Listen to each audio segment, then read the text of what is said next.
বুঝলাম না আপনি জিডি করতে আসছেন এখানে সবাই বসা আপনার বসা এলাকার জিডি করতে আসছিল ভাই আমার, বাকিটা ইতিহাস শুনুন তার মুখেই। দেখছেন পুলিশের সামনে সিগারেট টানতে আছে পুলিশের রুমেই।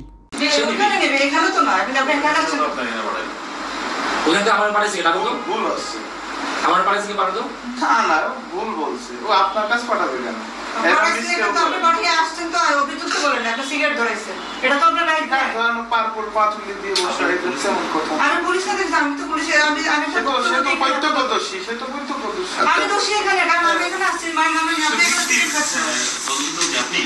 আপনার বাবা কি এমপি?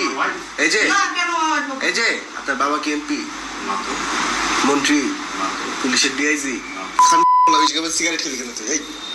তো সব সাধারণ মানুষ সিগারেট খেলে কেন এখানে? পরিচয় একটু ভালো করে একটু বলেন তো। আমার নাম আফজাল হোসেন।